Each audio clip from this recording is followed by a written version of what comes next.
Okay, so this is a little demo on how to use Fibermesh. This is something you can use on your bug if you want, but I know that a bunch of you will probably want to use it on your final project. So really all it involves is putting a mask on your object, your subject, okay? And I'm just going to fill this in a little bit here, and I'm going to use Control and Option, just paint this out a little bit here perhaps. I've got symmetry on so I can shape this, and it's going to work nicely on both sides. So anywhere I have a mask is going to get Fibermesh on it, and that's something you can use for hair or fur or foliage, and it's pretty easy to make happen.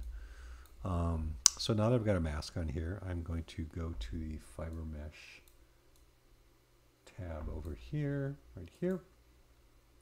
Okay. And this works like some of the other things where you can test things out, kind of like your adaptive skin when you're using Z-spheres.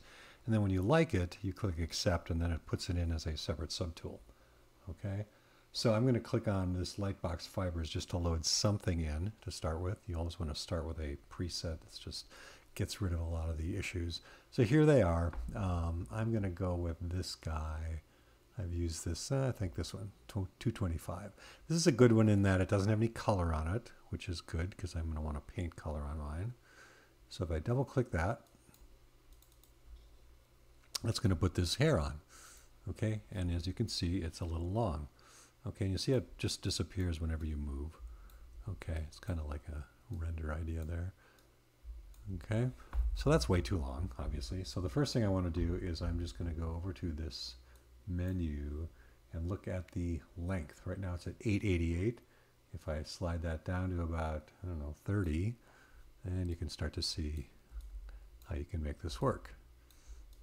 Okay, so right now they're pretty sparse, so I'm going to increase the max fibers here to something bigger.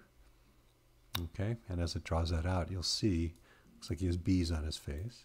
Okay, kind of weird. All right. Now there are a number of things you can use or you can do with this, and the first thing I'm going to do is I'm going to turn gravity off. So by default it wants to pull down towards the floor right here. So if I start sliding this over like this, you'll start to see that go away. The closer I get to 1 here, I'm going to get less of that happening. Okay, now my length is still pretty high. I'm going to turn that down even further now, like that. Okay, and you can start to see how this is taking shape a little bit more and how it's pulling away. So part of this is because I blurred this mask a bit, so it's kind of pulling into areas I can't even see are there.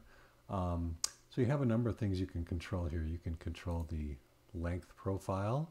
Okay, so this is a little, essentially a little side view of what the profile of this thing is going to look like. So if I drag this up, you're going to see this get longer. Okay, if I drag this down, it's going to get thinner at the bottom than at the top. Okay, I'm just going to kind of leave that like this for now. Okay, and there's a 0 point here right in the middle where that's going to level off. So you have similar things for different characteristics here. Okay, so if I close this, you can see I've got one for width too.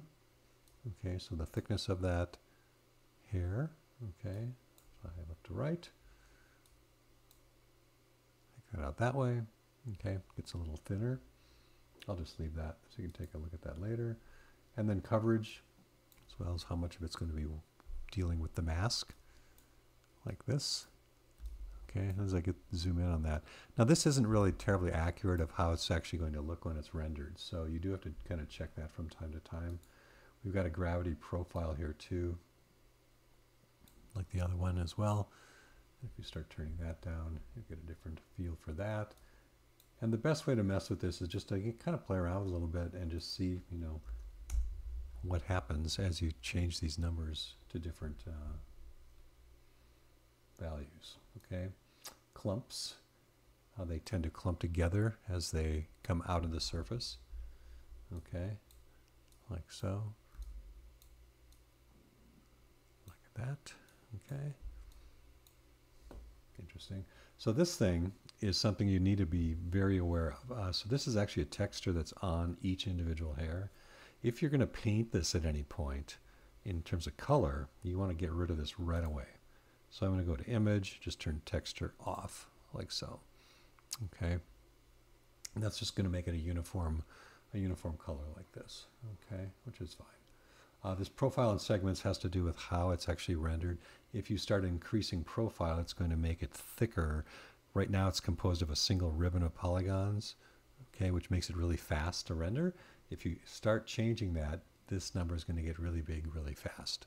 Okay, so you're going to want to noodle with that a little bit as well as you go. Okay.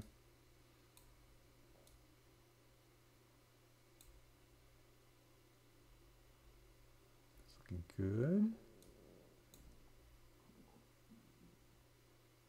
And I want this to be really short.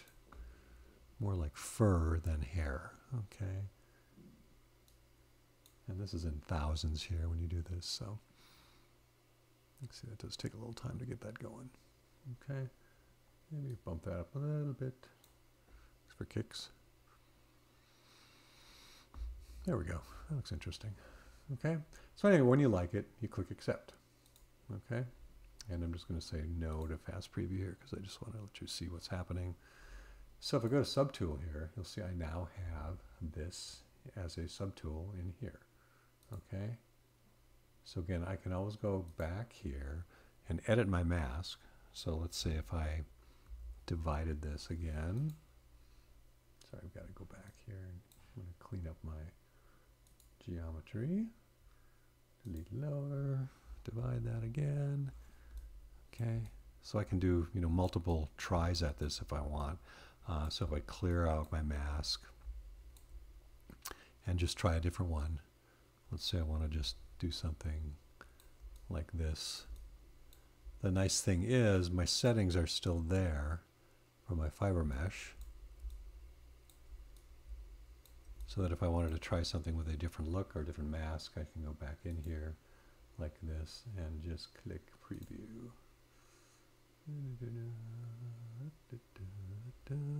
And that's where I started last, or where I left things last time. So you can kind of see how this looks as opposed to the other. So this is okay. Maybe I'll play around with that one. Click accept. No. And now I should have two subtools with hair. Okay. And this is also a way you could layer things, you know, differently if you chose to. So there's my first one. I'll turn that one up. I think I'll just get rid of that one.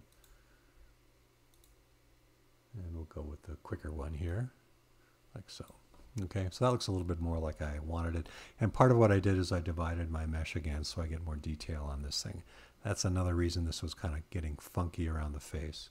The mesh was so low res that it didn't have an area to resolve that stuff. Okay.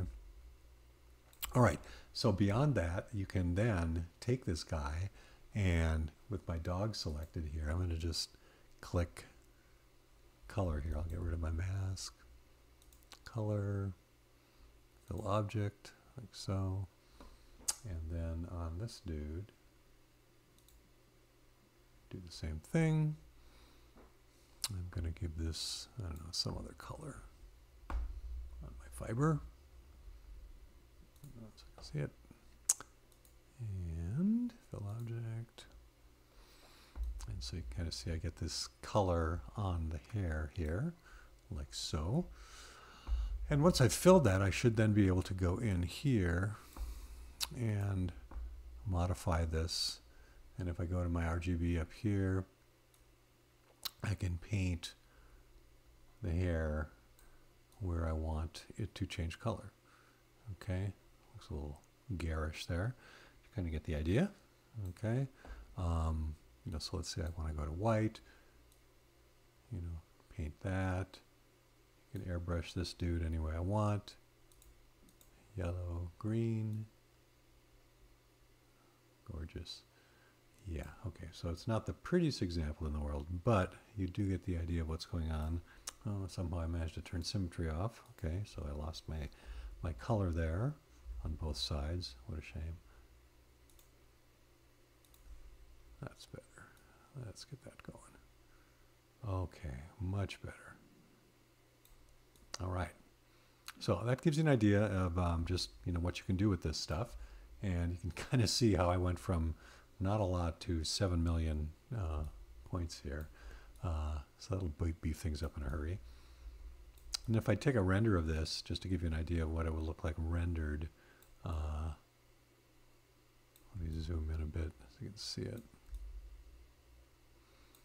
Just throw a quick BPR in here and see how that looks.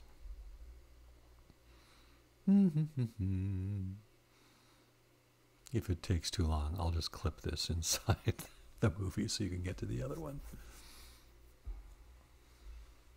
I'll pause. How's that?